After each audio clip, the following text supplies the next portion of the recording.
भारत माता की, भारत माता की। जय श्री बद्री विशाल, जय श्री बद्री विशाल, जय बाबा केदार।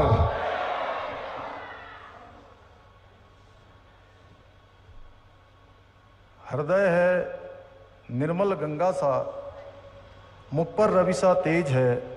आपकी उपस्थिति ने बनाया आज का दिन विशेष है।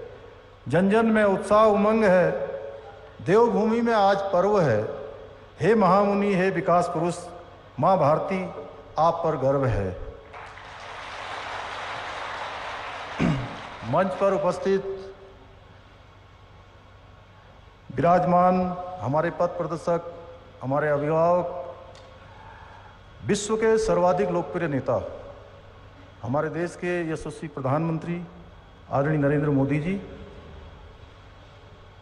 उत्तराखंड के राज्यपाल लेफ्टिनेंट जनरल सेवानिवृत्त श्री गुरमीत सिंह जी, उत्तराखंड सरकार के पूर्व मुख्यमंत्री और गढ़वाल लोकसभा क्षेत्र के लोकप्रिय सांसद आदरणीय तीरथ सिंह रावत जी, भारतीय जनता पार्टी के प्रदेश अध्यक्ष आदरणीय श्री महेंद्र भट्ट जी, कैबिनेट में मेरे सहयोगी आदरणीय डॉक्टर धन सिंह रावत जी, एवं यहाँ पर पधारे हमारे सभी जनप्रतिनिधिगण, कैबिनेट मंत्री श्री सौरभ बहुगुणा जी, सारे विधायकगण, हमारे दूर दूर से आए हुए इस सीमांत क्षेत्र माड़ा गांव के और माड़ा गांव के आसपास, जिसको कि मैं भारत का पहला गांव कहता हूं, और वैसे अंतिम गांव कहते हैं, लेकिन मैं कह रहा हूं कि भारत का ये पहला गांव है। इस सीमांत क्षेत्र मैं माननीय प्रधानमंत्री जी का आप सबकी तरफ से देवभूमि उत्तराखंड की देवतुल्य जनता की ओर से हार्दिक स्वागत एवं अभिनंदन करता हूं।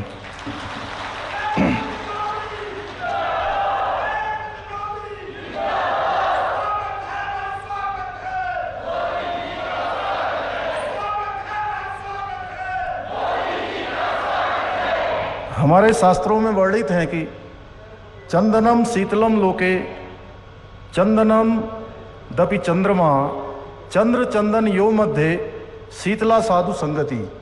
अर्थात संसार में चंदन को सबसे अधिक शीतल माना गया है, लेकिन चंद्रमा चंदन से भी अधिक शीतल होता है, और किसी साधु अथवा महापुरुष की संगति चंद्र और चंदन दोनों की तुलना में अधिक शीतलता प्रदान करने वाली होती है। यह हमारा सौभाग्य है कि आज हमें आदरणीय प्रधानमंत्री जी जैसे महामुनि का सानिध्य प्राप्त हो रहा है, जिनके विचारों की सुगंध और व्यक्तित्व की शीतलता से आज संपूर्ण विश्व लाभान्वित हो रहा है। साथ ही हमें गर्व है कि आदरणीय प्रधानमंत्री जी के नेतृत्व में हम उस यात्रा के सहयात्री हैं, जिसका लक्ष्य और संकल्प है कि भारत को फिर से विश्व गुरु बनाना है।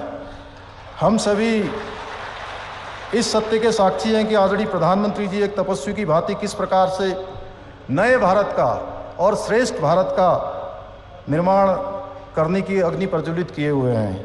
आदरणीय प्रधानमंत्री जी, मैं समस्त उत्तराखंड की जनता की ओर से आपको विश्वास दिलाता हूं कि आपके इस महायज्ञ में जो भी इस महायज्ञ की सफलता के लिए जिस प्रकार की भी आहुति की आवश्यकता होगी, जिस प्रकार का भी योगदान देना होगा, देवभूमि उत्तराखंड के लोग हमेशा आगे आकर उस काम को करने का काम करेंगे।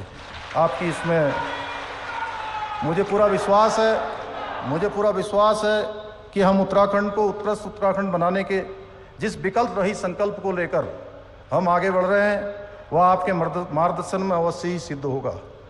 हम सभी लोग उत्तराखंड वासी भली भांति जानते हैं कि आप हमेशा से उत्तराखंड के प्रति आपका जो लगाव है वो किसी से छुपा हुआ नहीं है। जब आप गुजरात के मुख्यमंत्री थे और उस समय जब भयंकर त्रासदी उत्तराखंड के अंदर आई थी, तब भी आपने आगे बढ़कर ये पेशकश करी थी कि उत्तराखंड के और बाबा केदार की उस प्रांगण का आप पुनर्निर्माण का काम करेंगे। भाइयों बहनों, इस दौरान देवभूमि के प्रति दिखाए गए प्रेम और अपनत्व के लिए हम सभी उत्तराखंड वासी आपके आभारी हैं। और प्रधानमंत्री बनने के पास आपने जिस प्रकार से उत्तराखंड को प्राथमिकता दी है वो किसी से छुपा हुआ नहीं है। आज हम 4 धाम ऑल वेदर रोडों की बात करें या ऋषिकेश से कर्णप्रयाग रेल लाइन की बात करें या हमारा ऋषिकेश में चलने वाला एम्स हो या उधम सिंह नगर कुमाऊं मंडल के लिए खुलने वाला नया हमारा एम्स का दूसरा सेंटर हो, सारे के सारे प्रोजेक्ट आपके नेतृत्व और आपके मार्गदर्शन में उत्तराखंड के प्रति जो आपका विशेष लगाव है उसके कारण से लगातार हमको यहाँ पर उत्तराखंड की जनता को मिल रहे हैं। हम जानते हैं आपके इस अप्रतिम स्नेह के लिए सारे उत्तराखंड के वासी हृदय से अनुभूत हैं। आज जहाँ आपके द्वारा 3400 करोड़ रुपए की योजनाओं का यहाँ पर 2 सड़कों का और जो बहुप्रतीक्षित हमारा केदारनाथ का रोपवे जिसके बारे में आपने 5 नवंबर 2021 को आपने बाबा केदार की भूमि से कहा था कि आने वाले समय में यात्रियों के लिए केदारनाथ की यात्रा सुगम और सरल होगी और केबल कार से लोग यात्रा कर पाएंगे। आज वो दिन आ गया कि आज आपके हाथों से बाबा केदार की भूमि तक केबल कार से जाने की रोपवे का आज आपने शिलान्यास कर दिया है। उसी प्रकार से गोविंद घाट से लेकर हेमकुंड साहब की यात्रा भी रोपवे से की जाएगी। मैं आपका हार्दिक धन्यवाद देना चाहता हूं। भाइयों बहनों, आज माननीय प्रधानमंत्री जी के नेतृत्व में जिस प्रकार से आज धर्म और संस्कृति का उत्थान का पर्व हम मना रहे हैं, हम किसी से छुपा हुआ नहीं है। आज भारतवासी इस पर्व को मना रहे हैं जहां बाबा केदार के प्रांगण का जिस प्रकार से वो क्षतिग्रस्त होने के बाद आज पुनर्निर्माण का कार्य चल रहा है। आप देख रहे होंगे कि भव्य केदार और दिव्य केदार बनने जा रहा है। वहीं बाबा बद्री विशाल का मास्टर प्लान पर तेजी से काम हो रहा है। इसके साथ साथ मैं थोड़ा और आगे आपको ले जाना चाहता हूं। मैं विद्यार्थी जीवन में लखनऊ में पढ़ता था।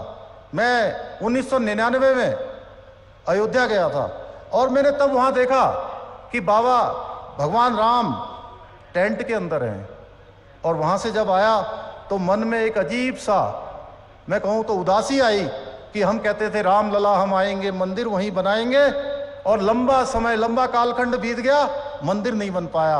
आज अगर भगवान राम के उस प्रांगण में भी भव्य और दिव्य राम का मंदिर बन रहा है, वो जन्मभूमि का स्थान अगर जो है एक विस्तार ले रहा है, एक आकार ले रहा है और दुनिया का बड़ा धार्मिक स्थल बन रहा है, तो आपके नेतृत्व में ही ये संभव हुआ है। इसी प्रकार से मैं काशी गया था 2002 में। तब देखा था मैंने इतना सकरा सा रास्ता होता था उसके मंदिर के अंदर जाने के लिए, और कोई शिव भक्त अगर बाबा को गंगा जी का जल लेकर अर्पित करना चाहता था तो उसको जाने के लिए रास्ता नहीं मिलता था।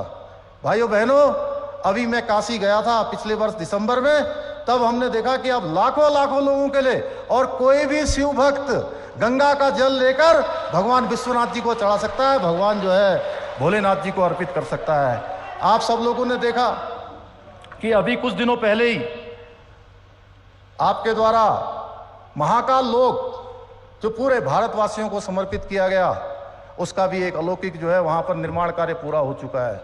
इस प्रकार से आज धर्म, संस्कृति और हमारे धार्मिक स्थल आपके नेतृत्व में लगातार उनका एक उत्थान का पर्व चल रहा है। भाइयों बहनों, बड़ी मुझे ये कहते हुए बहुत खुशी हो रही है कि आपने 5 नवंबर 2021 को बाबा केदार की भूमि से कहा था कि आने वाला दशक उत्तराखंड का दशक होगा, 21वीं सदी का तीसरा दशक उत्तराखंड का दशक होगा, और उसकी शुरुआत हो गई। वो कैसी शिव की वाणी थी कि आपके मुंह से निकली, और इस बार की जो हमारी यात्रा हुई है, अभी तक हम 45 लाख यात्री, श्रद्धालु, पर्यटक अभी तक यात्रा कर चुके हैं जो रजिस्टर्ड रूप से आए हैं। इसके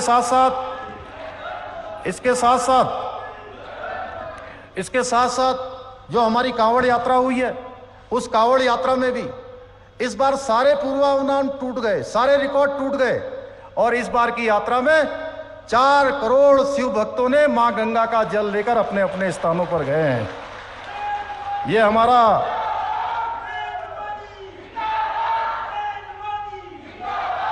आपके नेतृत्व में स्वर्णिम कालखंड भारत की सांस्कृतिक आध्यात्मिक चेतना के पुनरुत्थान का कालखंड है। आधुनिकता के संतुलित समावेश के साथ साथ आज सनातन संस्कृति का वैभव पुनर्जीवित हो रहा है। भारत पुनः विश्व गुरु के स्थान पर स्थापित हो रहा है। समूचे विश्व को आज आपका कहीं न कहीं नेतृत्व और मार्गदर्शन मिल रहा है। भाइयों बहनों, इसका प्रत्यक्ष उदाहरण है रूस यूक्रेन का युद्ध हो रहा था, जहां भारत के जो हमारे बेटे थे, बेटियां थी, बच्चे थे, वहां से आने के लिए भारत का तिरंगा तो कंधे पर लेकर चल ही रहे थे, वो तो सुरक्षित उस सीमा से बाहर आ ही रहे थे। वहीं ऐसे देश जो हमको फूटी आंख नहीं सुहाते, हमको पसंद भी नहीं करते हैं, उन देशों के बच्चे भी यूक्रेन की सीमा से बाहर आने के लिए भारत का तिरंगा लेकर बाहर आ रहे थे। यह है नया भारत। नए भारत को गढ़ने का काम मोदी जी के नेतृत्व में हो रहा है। हम एक श्रेष्ठ भारत, आपने जो एक भारत श्रेष्ठ भारत की कल्पना की है, आज पूरे विश्व के अंदर भारत का मान सम्मान और स्वाभिमान बढ़ाने का काम आपके नेतृत्व में हो रहा है। आज जहां विश्व के समक्ष जो भी समस्याएं हैं, उनके समाधान के लिए सभी विश्व शक्तियां भारत की ओर देख रही हैं, भारत की नीतियों का अनुसरण कर रही हैं। पहले चूंकि ये मलारी गांव या उत्तराखंड हमारा सैनिक बाहुल्य प्रदेश है, सैनिक बाहुल्य प्रदेश के अंदर हम जानते हैं हमारे परिवारों में, हमारे सेना के लोगों में किस प्रकार का उनके घर में वातावरण होता है।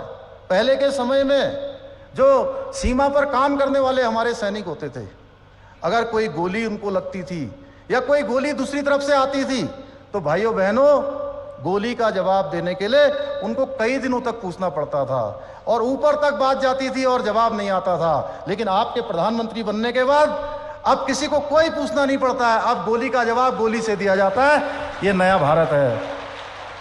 आदरणीय प्रधानमंत्री जी की दूरदर्शी नीतियों का परिणाम है कि कोरोना की गंभीर मार के बावजूद भी आज भारतीय अर्थव्यवस्था न केवल मजबूत बनी हुई है, बल्कि कई विकसित देशों से भी हम बेहतर प्रदर्शन कर रहे हैं। जहां एक और वैश्विक मंदी की चर्चा जोरों पर है, वहीं भारतीय अर्थव्यवस्था को तेजी से आगे बढ़ाने का काम अनुमान IFM द्वारा लगाया गया है। IMF का यह भी अनुमान है कि भारत 5 ट्रिलियन नहीं बल्कि 10 ट्रिलियन डॉलर की इकोनॉमी बनाने में सक्षम है। यह बात हमारी शक्ति और सामर्थ्य को प्रदर्शित करती है। आदरणीय प्रधानमंत्री जी की दूरदर्शिता आर्थिक मोर्चे पर ही नहीं, सामरिक मोर्चे पर भी बेहद स्पष्ट है। आज किसी दुश्मन की हिम्मत नहीं है कि वो भारत की तरफ आंख उठाकर देख ले। आज हमारी सेना का मनोबल है, हमारे सैनिकों का जिस स्तर का जोश है, उसका एक बड़ा कारण आपके द्वारा दिया जाने वाला प्रोत्साहन है। आपकी, चाहे आप मुख्यमंत्री हो या प्रधानमंत्री के रूप में, आपकी होली हो, आपकी दिवाली हो, आपका कोई भी त्यौहार हो, हमेशा आप सीमांत से सीमांत सैनिकों के बीच में जाकर मनाते हैं, उनके मनोबल को बढ़ाने का काम करते हैं। जहां एक और सेना आधुनिक हथियारों से संपन्न हो रही है, सैनिकों को बेहतर सुविधाएं मिल रही हैं, वहीं दूसरी ओर रक्षा क्षेत्र में भी धीरे धीरे भारत अब केवल आयातक की भूमिका में नहीं, बल्कि आने वाले सालों में निर्यातक की भूमिका में आने वाला है। गांधीनगर में आयोजित डिफेंस एक्सपो में प्रमाणित करता है कि इस क्षेत्र में भारत का भविष्य कितना उज्जवल है। आपके द्वारा किए जा रहे सेना के इस सशक्तिकरण से हमारा उत्तराखंड सर्वाधिक लाभान्वित हुआ है। आज सेना में अपनी सेवा दे रहा देवभूमि का प्रत्येक जवान इस बात से निश्चिंत है कि उसका परिवार का ख्याल रखने के लिए देश व प्रदेश में आपके नेतृत्व में, आपके मार्गदर्शन में डबल इंजन की राष्ट्रवादी सरकारें काम कर रही है। आदरणीय प्रधानमंत्री जी का जो कथन है 21वीं सदी का तीसरा दशक उत्तराखंड का दशक होगा, हमें एक नई ऊर्जा और नया उत्साह हमारे अंदर भरता है।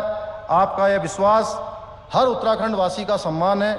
एक तरफ जहां आज हमें ये गर्व की अनुभूति कराता है, वहीं दूसरी तरफ हमें अपने कर्तव्यों का भी बोध कराता है। जो भी हमसे अपेक्षाएं, आज रोजगार के क्षेत्र में भी हमने जितनी भी हमारे यहाँ परीक्षाएं होनी है, कुछ बीच में विलंब हुआ, लेकिन उन विलंबों को छोड़कर हमने लोक सेवा आयोग से सारी 7000 जो भर्तियां होनी थी तत्काल, उन भर्तियों को करने का हमने संकल्प लिया है। उसका कैलेंडर जारी कर दिया है, दिसंबर माह तक सारी भर्तियां कर देंगे। उसके अलावा 19,000 भर्तियां जो आपने 10 लाख लोगों को पूरे देश के अंदर रोजगार देने का संकल्प लिया है, उसमें उत्तराखंड की भी जो भूमिका होगी, हम एक कदम आगे बढ़कर उसको पूरा करने का काम करेंगे। 19,000 भर्तियों को भी जल्दी ही निकालेंगे और अगले 1 वर्ष के अंदर इन सभी रिक्त पदों पर हम भर्ती की प्रक्रिया पूरी कर देंगे। आदरणीय प्रधानमंत्री जी के विजन के अनुरूप हम राज्य के विकास और कल्याण के लिए पूरी निष्ठा के साथ कार्य करने के लिए संकल्पबद्ध हैं। हमने राज्य को 2025 तक हर क्षेत्र में, जब हमारे राज्य का स्थापना का 25 साल पूरा होगा, हम रजत जयंती वर्ष मना रहे होंगे, उस समय विकल्प रहित संकल्प को लेकर हर क्षेत्र में हम हिंदुस्तान के श्रेष्ठ राज्यों में शामिल हों, ये संकल्प लेकर हम आगे बढ़ रहे हैं। मुझे पूरा विश्वास है इस लक्ष्य की प्राप्ति के लिए हम पूर्व की भांति भविष्य में भी आपका जहां मार्गदर्शन और आपका सहयोग पूरी तरह से प्राप्त होता रहा है वो हमें मिलता रहेगा। एक बार मैं फिर पूरे उत्तराखंड देवभूमि की ओर से समस्त देवतुल्य जनता की तरफ से आपका बहुत ही अभिनंदन करते हुए, हृदय से आभार व्यक्त करते हुए माननीय प्रधानमंत्री जी की कुछ पंक्तियों को कहने के बाद अपनी वाणी को विराम दूंगा कि आसमां में सिर उठाकर घने बादलों को चीरकर रोशनी का संकल्प लें। अभी तो सूरज उगा है, दृढ़ निश्चय के साथ चलकर हर मुश्किल को पार करके घोर अंधेरे को मिटाने अभी तो सूरज उगा है। बहुत बहुत धन्यवाद। जय हिंद, जय भारत, भारत माता की जय।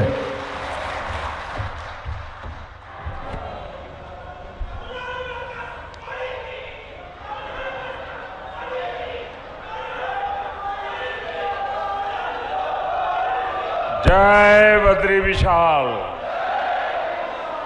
जय बद्री विशाल, जय बद्री विशाल, जय बाबा केदार, जय बाबा केदार, जय बाबा केदार।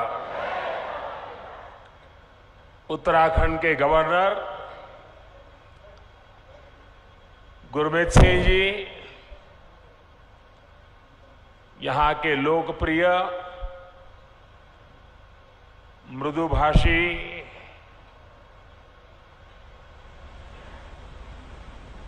हर पल जिसके चेहरे पर स्मित रहता है,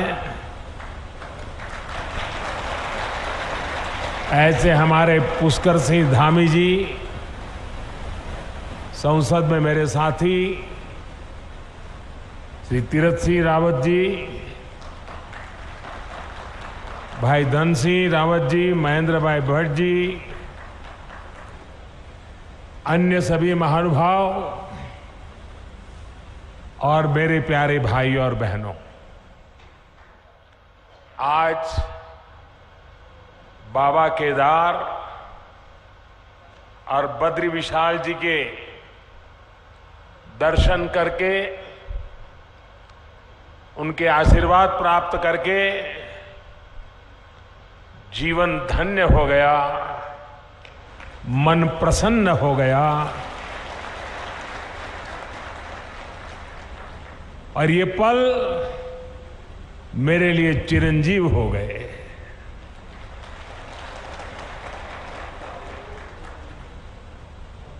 बाबा के सानिध्य में, बाबा के आदेश से, बाबा की कृपा से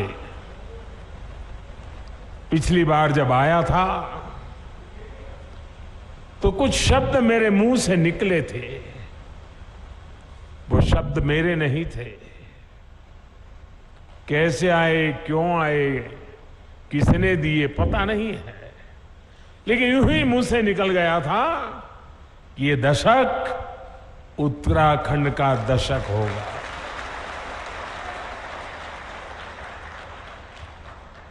और मुझे पक्का विश्वास है इन शब्दों पर बाबा के, बद्री विशाल के, मां गंगा के निरंतर आशीर्वाद की शक्ति बने रहेगी, ये मेरा अंतर्मन कहता है। ये मेरा सौभाग्य है आज मैं आपके बीच इन नई परियोजनाओं के साथ फिर उसी संकल्प को दोहराने आया हूं।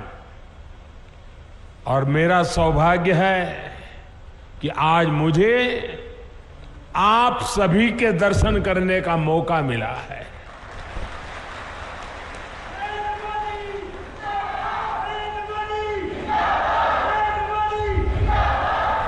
माणा गांव भारत के अंतिम गांव के रूप में जाना जाता है,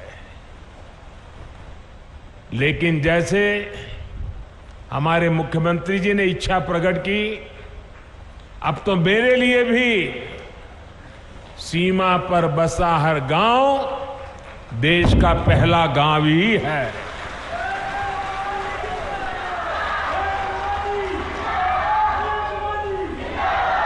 सीमा पर बसे आप जैसे सभी मेरे साथी देश के सशक्त प्रहरी है।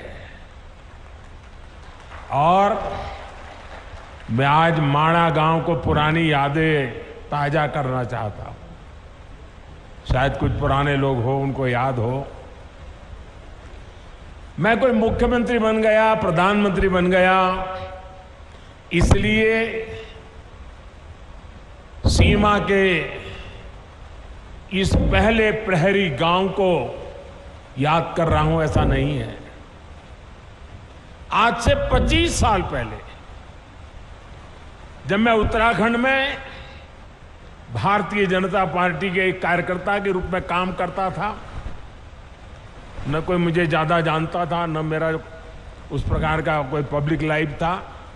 मैं संगठन के लोगों के बीच में ही अपना जीवन गुजारता था, काम करता था।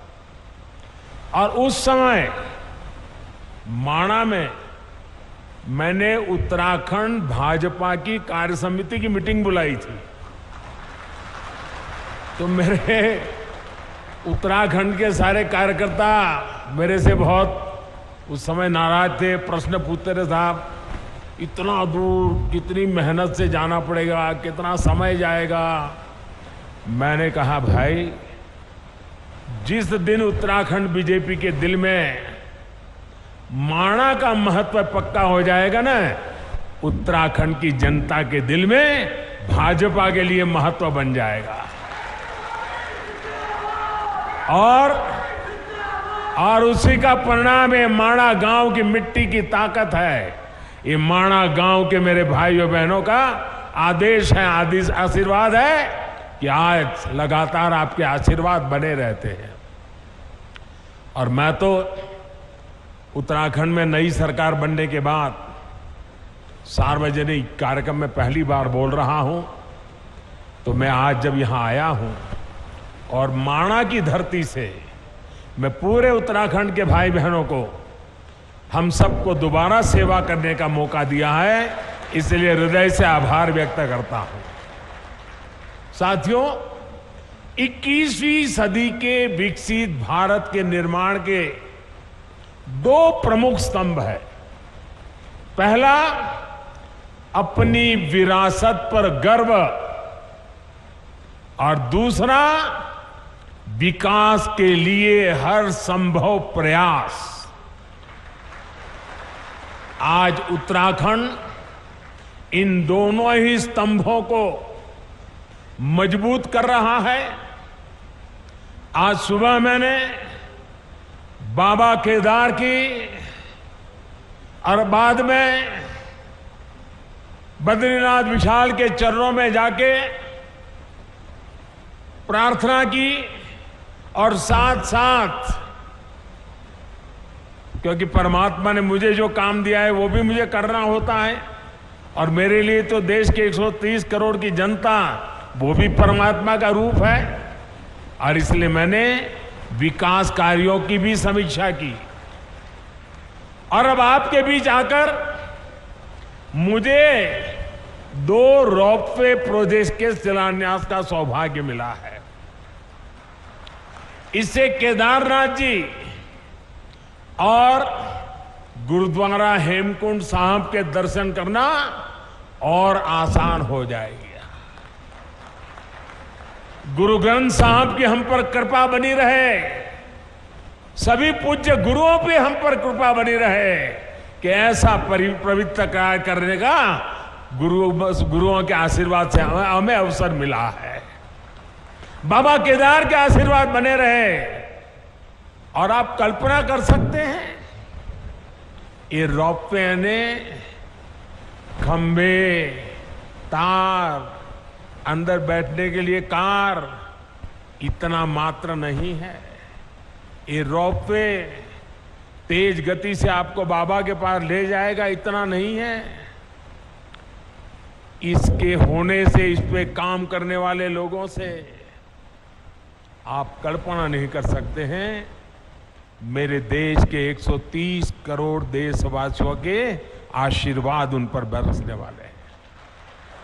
हेमकुंड साहिब पे दुनिया भर में गुरु ग्रंथ साहिब की पवित्र पूजा करने वाले जितने भी मेरे भाई बहन हैं, आज हमें आशीर्वाद बरसाते होंगे कि आज हेमकुंड साहिब तक का ये रोपवे बन रहा है।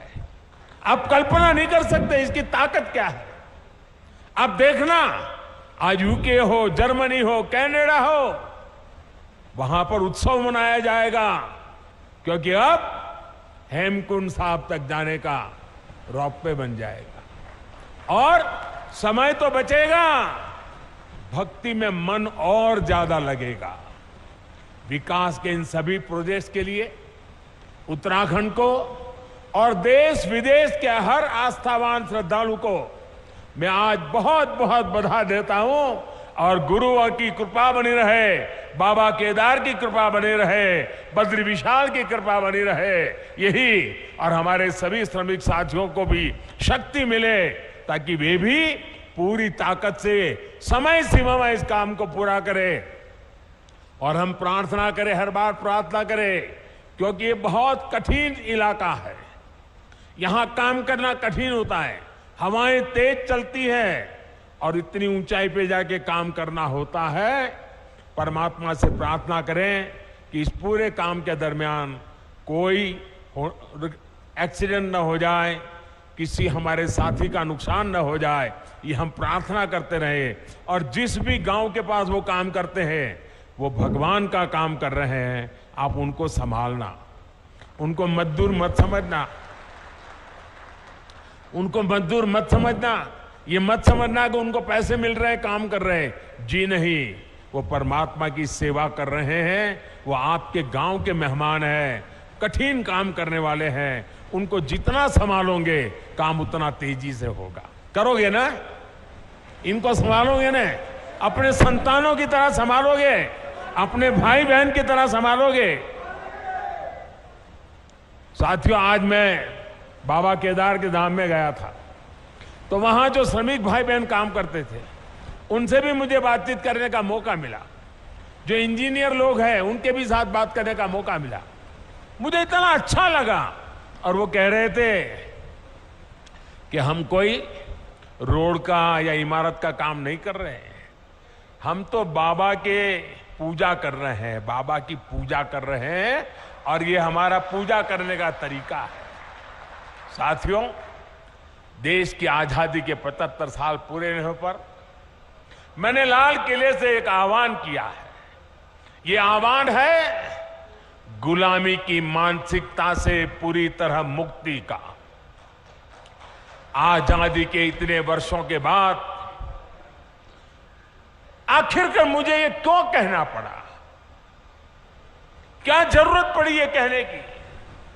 ऐसा इसलिए क्योंकि हमारे देश को गुलामी की मानसिकता ने ऐसा जकड़ा हुआ है कि प्रगति का हर कार्य कुछ लोगों को अपराध की तरह लगता है। या तो गुलामी के तराजू से प्रगति के काम को तोला जाता है। इसलिए लंबे समय तक हमारे यहां अपने आस्था स्थलों के विकास को लेकर एक नफरत का भाव रहा।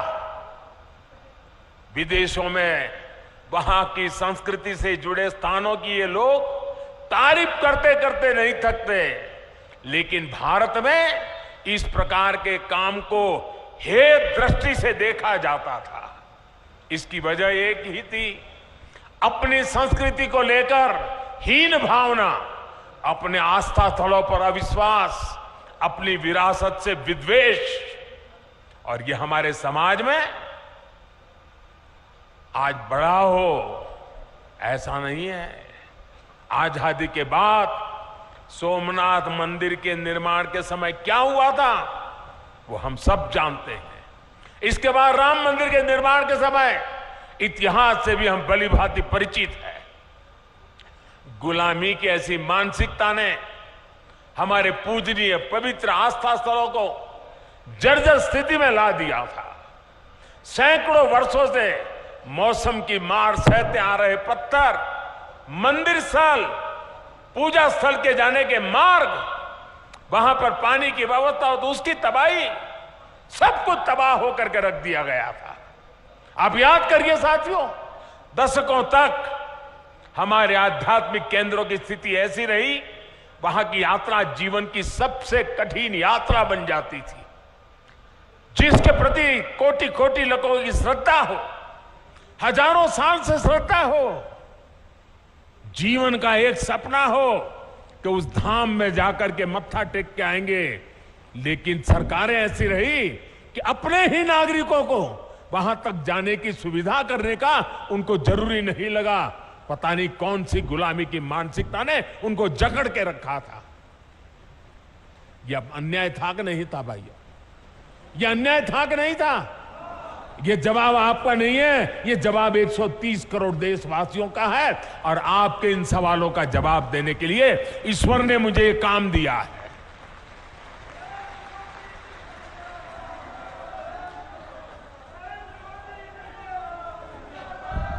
भाइयों बहनों, इस उपेक्षा में लाखों करोड़ों जन भावनाओं के अपमान का भाव छिपा था।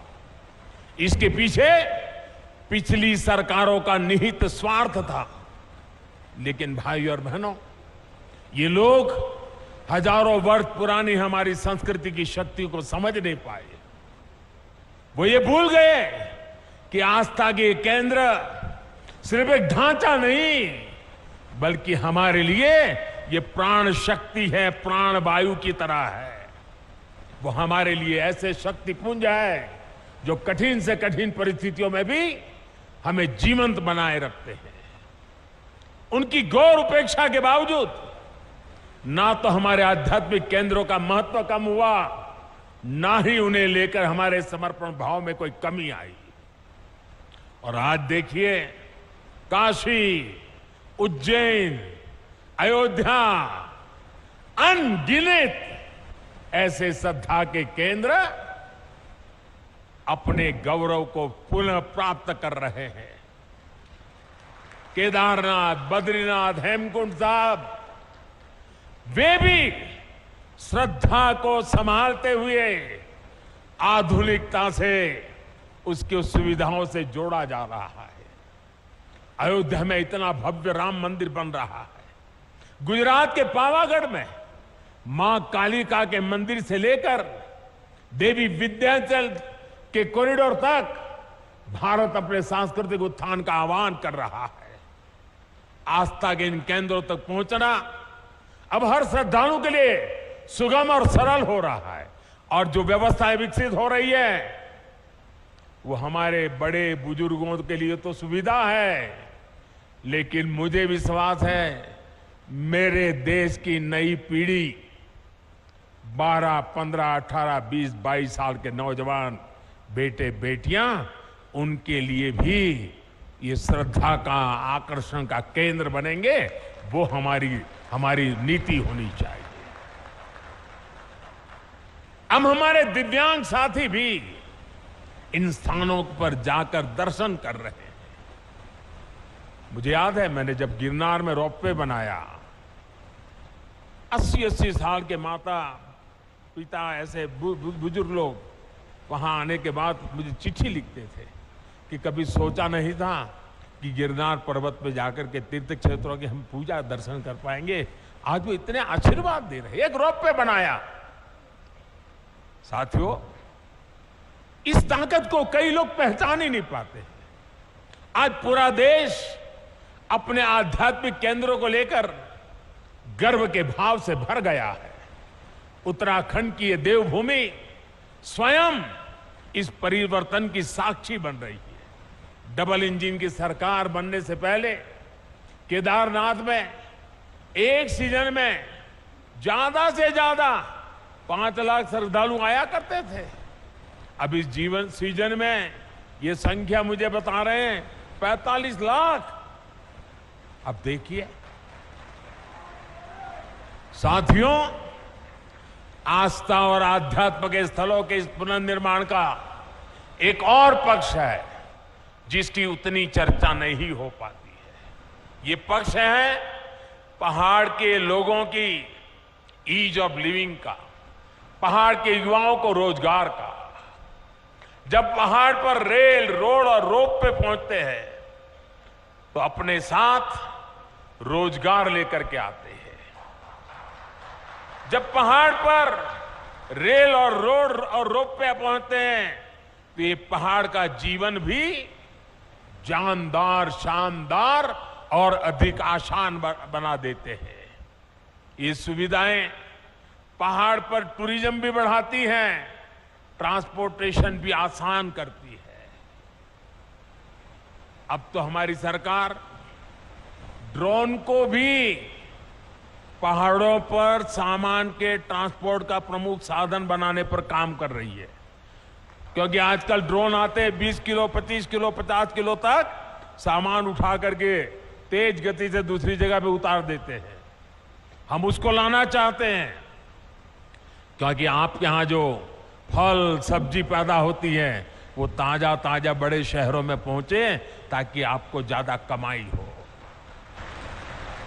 और मैं आज हिंदुस्तान के सीमा पर देश की रक्षा कर रहे गांववासियों के बीच आया हूं। तब अभी मैं, आप जो हमारी माताएं बहनें, सेल्फ हेल्प ग्रुप की बहनें जो उत्पादन पैदा करती है, जो मसाला, वो पहाड़ी नमक, ये सारी चीजें मैं देख रहा था। और पैकेजिंग वगैरह में बस सचमुच में मेरा मन बड़ा प्रसन्न कर गया जी। माताओं बहनों को प्रणाम करता हूं, क्या बढ़िया काम किया आपने। लेकिन मैं यहां से, हिंदुस्तान भर से जो प्रवासी आते हैं, जो यात्री आते हैं, जो एडवेंचर के लिए आते हैं, जो श्रद्धा के लिए, किसी भी तरीके से क्यों ना आते हो, एक जीवन में व्रत बनाइए कि आप यात्रा में जितना खर्चा करते हैं, ट्रैवलिंग का खर्चा करते होंगे, खाने के पीछे खर्चा करते होंगे, बड़ी होटल में रहने के लिए खर्चा करते होंगे, आप मन में एक व्रत बनाइए। मैं सभी 130 करोड़ देशवासियों को हिंदुस्तान के उस गांव से बता रहा हूं जो चीन के सीमा पर, भारत का ये सीमा पर रखवाली करने वाले गांव के बीच से बोल रहा हूं। मैं उनकी तरफ से बोल रहा हूं, आप जहां भी जाएं यात्रा करने के लिए, इस कठिन क्षेत्र में आए या पुरी चले जाएं या कन्याकुमारी चले जाएं या सोमनाथ, कहीं पर भी जाए, एक संकल्प कीजिए। जैसे मैं वोकल फॉर लोकल की बात करता हूं ना, मैं आज एक और संकल्प के लिए प्रार्थना करता हूं, और देशवासियों को प्रार्थना करना है तो मेरा हक बनता है जी। मैं आदेश तो नहीं दे सकता हूं, प्रार्थना तो कर सकता हूं। मैं प्रार्थना करता हूं, आप जितना खर्चा करते हैं तय कीजिए, कम से कम 5% जो टोटल खर्चा आपका यात्रा का होगा, उसमें 5%, अगर 100 रुपया खर्चा करते हो तो 5 रुपया उस इलाके में जो कुछ भी स्थानीय उत्पाद है, स्थानीय लोग जो बनाते हैं, आप उसको जरूर खरीदिए। आपके घर में है तो दूसरा लेके जाइए, किसी को भेंट दे दीजिए, लेकिन वहां से जरूर लेके जाइए। आपको मैं विश्वास दिलाता हूं भाइयों बहनों, इन सारे क्षेत्रों में इतनी रोजी रोटी मिल जाएगी। अभी मुझे माताएं बहनें कह रही थी कि इस बार यात्री इतने आए, मैंने कहा कितनी बिक्री हुई, तो जरा पहले तो शर्मा गए बताते बताते। मैंने कहा नहीं बताइए बताइए। फिर उन्होंने कहा 2.5 लाख रुपए का बिक गया इस बार। उनको इतना संतोष था। अगर सब यात्री, सभी प्रवासी जहां जाए वहां स्थानीय जो गरीब लोग पैदा करते हैं, वैसी स्थानीय बनी हुई चीज 5% बजट ये जोड़ दीजिए, आप देखिए आपको जीवन में संतोष होगा। और घर में रखेंगे, बच्चों को बताएंगे कि देखिए हमने उस साल जब उत्तराखंड गए थे ना, ये तस्वीर तो तुझे अच्छी लगती है, उस तस्वीर के पीछे तो हमने 20 रुपया खर्च किया है, लेकिन ये जो छोटी चीज दिखती है ना, वहां की एक बूढ़ी मां बना रही थी, मैं उससे लेकर के आया था। आपको आनंद होगा, आपको संतोष होगा। इसलिए मैं आज यहां से पूरे देश को प्रार्थना कर रहा हूं, मेरे प्यारे भाइयों बहनों, पहाड़ के लोगों की पहली पहचान यही होती है कि वो बहुत मेहनती होते हैं। उन्हें उनके साहस, उनकी जुझारू प्रवृत्ति के लिए जाना जाता है। वो प्रकृति के प्रति शिकायत नहीं करते हैं, संकटों के बीच जीना सीख लेते हैं जी। लेकिन साहब, पहले की सरकारों के समय पहाड़ों के लोगों के सामर्थ्य को उनके खिलाफ ही इस्तेमाल किया गया। दशकों तक सरकारें ये सोचकर पहाड़ की उपेक्षा करती रही कि वो मेहनतकश लोग हैं, पहाड़ जैसा उनका हौसला है, अरे उनकी तो ताकत इतनी है, उनको तो कुछ जरूरत नहीं, चल जाएगा। ये उनकी ताकत के साथ अन्याय था। उनकी ताकत है इसका मतलब ये तो नहीं है कि उनको ऐसे ही रहने दिया जाए, उनको भी तो सुविधा चाहिए। मुश्किल हालातों में पहाड़ के लोगों को मदद मिलनी चाहिए। जब सुविधाएं पहुंचाने की बात हो, जब सरकारी योजनाओं का लाभ पहुंचाने की बात हो, तो पहाड़ के लोगों का नंबर सबसे बाद में आता था। इस सोच के साथ देश कैसे आगे बढ़ता?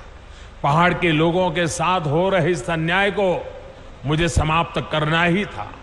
इसलिए पहले जिस इलाकों को देश की सीमाओं का अंत मानकर नजरअंदाज किया जाता था, हमने वहां से समृद्धि का आरंभ मानकर काम शुरू किया है।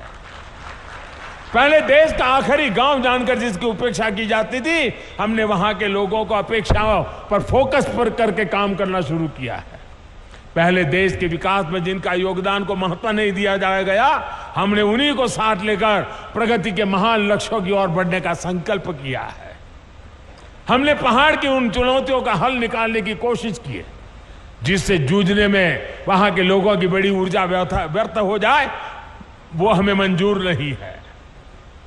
हमने हर गांव तक बिजली पहुंचाने का अभियान चलाया, जिसका बहुत बड़ा लाभ मेरे पहाड़ के भाई और बहनों को मिला। मुझे यहां गांव की सरपंच मां एक बहन से मिलना हुआ। मैं पूछ रहा था शौचालय बन गए? अरे बोले साहब बन गए। मैंने कहा पानी पहुंच रहा है? बोले पाइप लग रही है। इतनी चेहरे पर खुशी थी, अपने गांव में काम होने का आनंद था। उनके सरपंच महिला थी, बड़े गर्व से मुझे बता रही थी। हमने हर घर जल का अभियान चलाया, जिसकी वजह से आज उत्तराखंड के 65% से ज्यादा घरों में पाइप से पानी पहुंच चुका है। हमने हर पंचायत को ऑप्टिकल फाइबर से जोड़ने का अभियान चलाया, जिसकी वजह से उत्तराखंड के कोने कोने में आज डिजिटल कनेक्टिविटी पहुंच रही। मैं आज देख रहा था, इनके वे भी ऑनलाइन पैसे ले रहे थे, डिजिटल फिनटेक। मैं जरा हमारे पार्लियामेंट में कुछ बुद्धिमान लोग बैठते हैं, उनको बताना चाहता हूं कि मणा आई है, मणा। ये मेरे माणा में देखिए 8वीं कक्षा भरी हुई मेरी माँ बहने डिजिटल पेमेंट ले रही है। पेटीएम ऐसा लिखा हुआ है, क्यूआर कोड लगाया है अपने माल के सामने।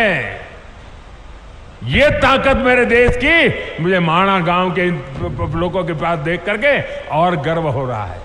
हमने गांवों में हेल्थ और वेलनेस सेंटर खोलने का अभियान चलाया, जिसकी वजह से आज गांव के पास चिकित्सा की सुविधा पहुंच रही है।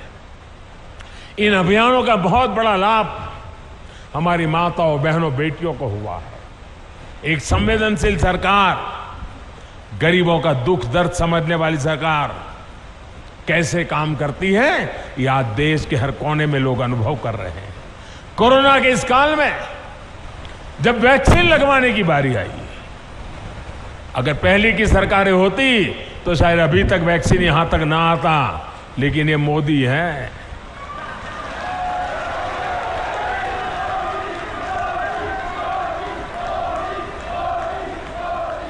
मैंने कहा कोरोना जाए उसकी ज्यादा तेजी से मुझे वैक्सीन पहाड़ों में ले जानी है, और मैं सरकार को बधाई देता हूं। मेरे उत्तराखंड और मेरे हिमाचल 2 प्रदेशों ने सबसे पहले वैक्सीनेशन का काम पूरा कर दिया भाई। इस वैश्विक महामारी में लोगों को भूखमरी का शिकार ना होना पड़े, बच्चों को कुपोषण का शिकार ना होना पड़े, इसके लिए हमने प्रधानमंत्री गरीब कल्याण अन्न योजना शुरू की। इस योजना की वजह से उत्तराखंड के भी लाखों लोगों को मुफ्त अनाज मिला, और हमने पक्का किया किसी गरीब के घर में भी कोई दिन ऐसा नहीं होना चाहिए जब घर में चूल्हा न जला हो, रोटी न पकी हो, कोई बच्चा भूखा सोया हो। वो दिन मैं देखना नहीं चाहता था और हम सफलतापूर्वक कर पाए भाइयों बहनों। कुछ समय पहले ही हमारी सरकार ने उस अवधि को और 3 महीना बढ़ा दिया है ताकि इस त्योहारों के दिनों में हमारे गरीब परिवारों को दिक्कत न हो। डबल इंजन की सरकार के प्रयासों से अब उत्तराखंड में विकास कार्यों में फिर तेजी आ रही है।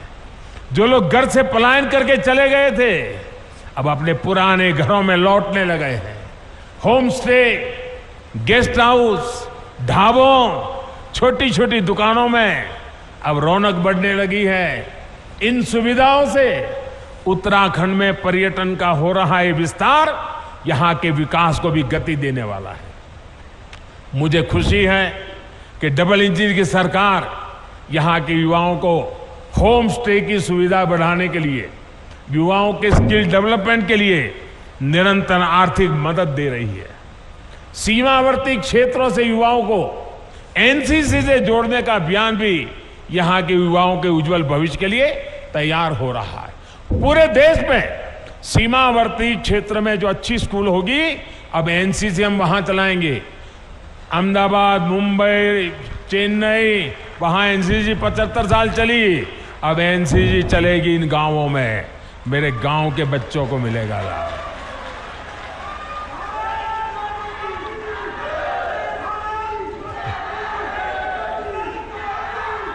साथियों, हमारे पहाड़ के लोगों की सबसे बड़ी चुनौती रहती है कनेक्टिविटी। कनेक्टिविटी ना हो तो पहाड़ पर जीवन वाकई पहाड़ जैसा हो जाता है। हमारी डबल इंजन की सरकार इस चुनौती का भी समाधान कर रही है। आज उत्तराखंड को मल्टी मॉडल कनेक्टिविटी प्रदान करने के लिए हर साधन पर काम किया जा रहा है। हिमालय की हरी भरी पहाड़ियां पर रेलगाड़ी की आवाज उत्तराखंड के विकास की एक नई गाथा लिखेगी। देहरादून एयरपोर्ट भी अब नए अवतार में सेवा दे रहा है। अभी मैं हिमाचल प्रदेश गया था, वहां मैंने वंदे भारत ट्रेन शुरू की और मुझे कईयों ने बताया कि हमारे यहाँ 2-2 पीढ़ी पहले की जो उम्र के लोग हैं, ऐसे गांवों में हर गांव में लोग हैं जिन्होंने अभी तक रेल नहीं देखी है और आप हमारे हिमाचल में वंदे भारत ट्रेन ले आए। वंदे भारत ट्रेन तो अभी तो एक स्टेशन पहुंची है, लेकिन पूरे हिमाचल और पहाड़ के लोगों के लिए बहुत बड़ा तोहफा है। वो दिन मैं उत्तराखंड में भी देखना चाहता हूं भाई। आज चाहे हिमाचल से उत्तराखंड आना जाना हो या फिर दिल्ली और यूपी से उत्तराखंड आना जाना, 4 लेन हाईवे और एक्सप्रेसवे जल्दी आपका स्वागत करने वाले हैं। 4 धाम ऑल वेदर रोड उत्तराखंड के लोगों के साथ साथ पर्यटकों और श्रद्धालुओं को एक नया एहसास दे रहे हैं। अब हर कोई पर्यटक जो दूसरे राज्यों से उत्तराखंड आ रहा है वो यहां से यात्रा का अद्भुत अनुभव लेकर जाता है। दिल्ली देहरादून इकोनॉमिक कॉरिडोर से दिल्ली देहरादून की दूरी तो कम होगी, इससे उत्तराखंड के उद्योगों को भी बढ़ावा मिलेगा। भाई और बहनों, आधुनिक कनेक्टिविटी राष्ट्र रक्षा की भी गारंटी होती है। इसलिए बीते 8 सालों से हम इस दिशा में एक के बाद एक कदम उठा रहे हैं। कुछ साल पहले हमने कनेक्टिविटी की 2 बड़ी योजनाएं शुरू की थी, एक भारतमाला, दूसरी सागरमाला। भारतमाला के तहत देश के सीमावर्ती क्षेत्रों को बेहतरीन और चौड़े हाईवे से जोड़ा जा रहा है। सागरमाला से अपने सागर तटों की कनेक्टिविटी को सशक्त किया जा रहा है। बीते 8 वर्षों में जम्मू कश्मीर से लेकर अरुणाचल प्रदेश तक बॉर्डर कनेक्टिविटी का भी अभूतपूर्व विस्तार हमने किया है। 2014 के बाद से बॉर्डर रोड ऑर्गेनाइजेशन ने करीब करीब 7,000 किलोमीटर नई सड़कें का निर्माण किया है, सैकड़ों पुल नए बनाए हैं, बहुत सी महत्वपूर्ण टनल्स को भी पूरा काम किया है। एक समय था जब बॉर्डर किनारे सड़क बनाने के लिए भी दिल्ली से मंजूरी लेनी जरूरत पड़ती थी। हमने न सिर्फ इस बाध्यता को समाप्त किया बल्कि बॉर्डर किनारे अच्छी सड़कें बनाने पर, तेजी से सड़कें बनाने पर जोर दे दिया। अब पहाड़ी राज्यों की कनेक्टिविटी को और बेहतर बनाने के लिए हमने विशेष तौर पर जैसे सागरमाला है, वैसे भारतमाला है, वैसे अब पर्वतमाला का काम आगे बढ़ने वाला है। इसके तहत उत्तराखंड और हिमाचल में रोपवे का एक बहुत बड़ा नेटवर्क बनना शुरू हो चुका है। हमारे यहां जब हम बॉर्डर की बात सुनते हैं तो यही मन में आता है कि वहां सिर्फ फौजी साथी होंगे, बाकी सब वीरान होगा। लेकिन इस धारणा को भी हमें बदलना है और धरातल भी इसको हमें बदल के रहना है। हमारे बॉर्डर के गांवों में चहल पहल बढ़नी चाहिए, वहां विकास जीवन का उत्सव बनना चाहिए। ये हम प्रयास कर रहे हैं। और हम तो कहते हैं जो कभी गांव छोड़ करके गए हैं उनको अपने गांव वापस लौटने का मन कर जाए, ऐसा मुझे जिंदा गांव खड़े करने हैं। और मैं कह रहा हूं ऐसा नहीं, मैं करके आया हूं। गुजरात के अंदर पाकिस्तान की सीमा पर आखिरी गांव है कच्छ के रेगिस्तान में धोरडो। आज धोरडो बहुत बड़ा टूरिस्ट सेंटर बना हुआ है, लाखों लोग हर साल आते हैं, वहां के लोगों के लिए करोड़ों रुपए का व्यापार होता है। आखिरी गांव को जिंदा कर दिया, उसके कारण पूरा इलाका जिंदा हो गया। अभी मैंने पाकिस्तान की सीमा पर गुजरात का एक दूसरा इलाका है रेगिस्तान में, नालाबेट एक तीर्थ स्थान था, नालाबेट की जगह पर एक मां का स्थान था, वहां बहुत बड़ा स्थान बना दिया। और अभी उत्तराखंड के अफसरों को मैंने भेजा था, जरा देख के आइए क्या माणा के आसपास हम ऐसा कुछ कर सकते हैं क्या।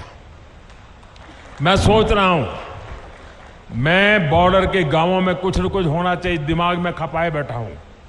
और इसलिए मैं आज आया हूं क्योंकि मैं उसको जरा और बड़ी बारीकी से समझना चाहता हूं। और यहां माणा से माणा पास तक जो सड़क बनेगी उससे मुझे पक्का विश्वास है टूरिस्टों को आने जाने के लिए एक बड़ा नया युग शुरू हो जाएगा। लोग अब बद्री विशाल से वापस नहीं जाएंगे, जब तक माणा पास नहीं जाते वापस नहीं जाएंगे। वो स्थिति मैं पैदा करके रखूंगा भाई। इसी प्रकार जोशीमठ से मलारी सड़क के चौड़ीकरण के सामान्य लोगों के साथ ही हमारे फौजियों के लिए भी बॉर्डर तक पहुंचना बहुत आसान होगा। भाई और बहनों, हमारे पहाड़ी राज्यों की चुनौतियां भी एक जैसी है, विकास की आकांक्षाएं भी बहुत प्रबल है। विशेष रूप से उत्तराखंड और हिमाचल तो भूगोल और परंपरा के हिसाब से भी एक दूसरे से कई मामलों में जुड़े हुए हैं। एक गढ़वाल है और उत्तरकाशी के देहरादून के उस तरफ आपके शिमला और सिरमौर आ गए। जौनसार और सिरमौर के गिरिपार में तो अंतर करना भी कोई बहुत मुश्किल होता है। मैं तो अभी हिमाचल के अनेक क्षेत्रों में जाकर आया हूं, वहां उत्तराखंड की बहुत चर्चा है। हिमाचल वाले कह रहे हैं कि जिस प्रकार उत्तराखंड ने तेज विकास के लिए धरोहरों आस्था के स्थानों को विकास के लिए बॉर्डर और पहाड़ी क्षेत्रों की सुविधा बढ़ाने के लिए डबल के सरकार को दोबारा ले आए हैं, वही मंत्र हिमाचल को भी प्रेरणा दे रहा है। मैं उत्तराखंड को फिर विश्वास दिलाता हूं कि आपकी आशा व आकांक्षाओं को पूरा करने के लिए हमारी मेहनत कभी कम नहीं होगी। मैं बाबा केदार और बद्री विशाल से इस जन विश्वास पर खरा उतरने का आशीर्वाद मांगने भी यहां आया हूं। एक बार फिर विकास के लिए, विकास की परियोजनाओं के लिए मैं आप सबको बहुत बहुत बधाई देता हूं। और इतनी बड़ी तादाद में आप आशीर्वाद देने आए, माताएं बहनें आई हैं। शायद आज घर में कोई नहीं होगा, छोटा सा माणा आज पूरा यहां माहौल बदल दिया है। मैं कितना भाग्यवान हूं जब ये माताएं बहनें मुझे आशीर्वाद दी।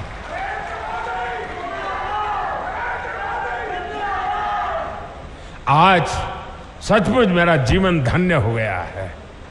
मैं दीपावली की आप सभी को अग्रिम शुभकामनाएं देता हूं और मैं आपके उत्तम स्वास्थ्य के लिए, आपके बच्चों की उत्तम प्रगति के लिए बद्री विशाल के चरणों में प्रार्थना करते हुए मेरी वाणी को विराम देता हूं।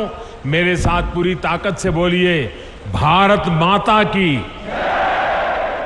भारत माता की, भारत माता की जय बद्री विशाल, जय बद्री विशाल, जय बद्री विशाल, जय बाबा केदार, जय बाबा केदार, जय बाबा केदार।